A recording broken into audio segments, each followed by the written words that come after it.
బాధతో కృంగిన నేస్తమా, గురిలేని బ్రతుకుతో అలసిన ప్రాణమా, తన కరములు చాచి నిన్ను పిలుచుచున్నాడు, తన కరములు చాచి నిన్ను పిలుచుచున్నాడు. ఆదరిస్తాడు, ఆదరిస్తాడు యేసు ఆశ్చర్యకరుడు, యేసు ఆశ్చర్యకరుడు, యేసు ఆశ్చర్యకరుడు. Praise the lord. యేసు ఆశ్చర్యకరుడు అనుదిన వాగ్దానం. ఈరోజు దేవుని వాక్యాన్ని చదువుకుందాం. జకర్యా 2వ అధ్యాయము 6వ వచనాన్ని చదువుతున్నాను. నేను మిమ్మును వ్యాపింపచేసి ఉన్నాను. దేవునికి మహిమ కలుగును గాక. దేవాది దేవుడు తన బిడ్డల ఎడల ఆయన ఎంత ప్రేమ కలిగిన వాడు చూడండి. దేవుడు అంటున్నాడు, నేను మిమ్మును వ్యాపింపచేసి ఉన్నాను అంటున్నాడు. ఒకప్పుడు మన సంతోషానికి ఒక హద్దు ఉండేది, మన సమాధానానికి ఒక హద్దు, మనం మన చేతికి వచ్చిన డబ్బులో కొద్దిగానే ఉండేది.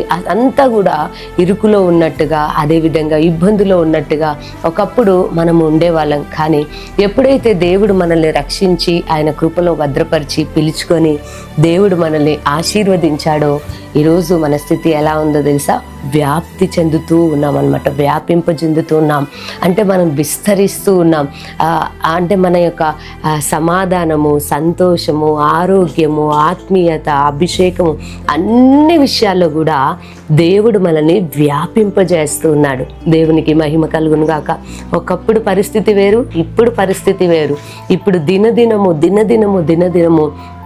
దేవుడు మనల్ని వ్యాప్తి చేయిస్తున్నాడు, వ్యాప్తింపజేస్తూ ఉన్నాడు. దేవుని బిడ్డ, ఈరోజు ప్రభుని స్తుతించు, దేవుని నామాన్ని గనపరచు.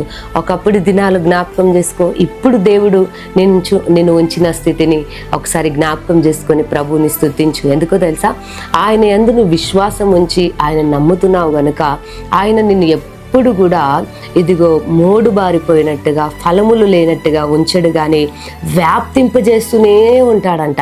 ఇంకా ఎక్కువగా నిన్నటి కంటే ఈరోజు ఇంకా ఎక్కువ బలం పొందుకుంటావు, నిన్నటి కంటే ఈరోజు ఇంకా ఎక్కువ సంతోషం, ఆనందం, అభిషేకం, అన్ని విషయాల్లో దేవుడు నిన్ను వ్యాప్తింపజేసి ఉన్నాడు.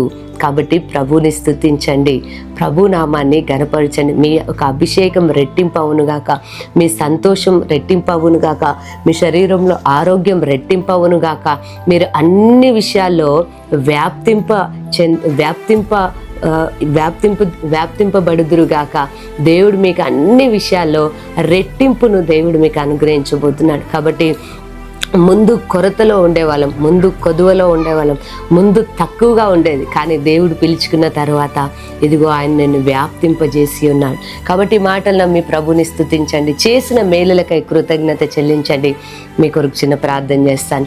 సర్వశక్తి గల దేవా స్తోత్రం. అవునయ్యా, ఒకప్పుడు అయ్యా హద్దు ఉండేది, మాకు కొద్దిగానే ఉండేది. కానీ మీరు మమ్మల్ని పిలుచుకొని ఏర్పాటు చేసుకొని మమ్మల్ని వ్యాప్తింపజేశారయ్యా, మిమ్మల్ని ఫలింపజేస్తున్నారు అయ్యా. అనేకులకు నాయన దీవెనకరంగా నిలబెడుతున్నారు. అన్నిట్లో రెట్టింపును మీరు మాకు ఇస్తున్నారయ్యా, రెండంతలుగా మీరు మమ్మల్ని దీవిస్తున్నారు తండ్రి. మీకు వందనాలు.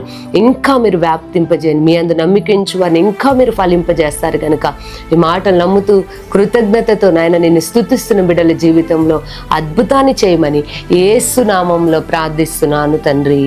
ఆమేన్. దేవుడు మిమ్మల్ని దీవించునుగాక.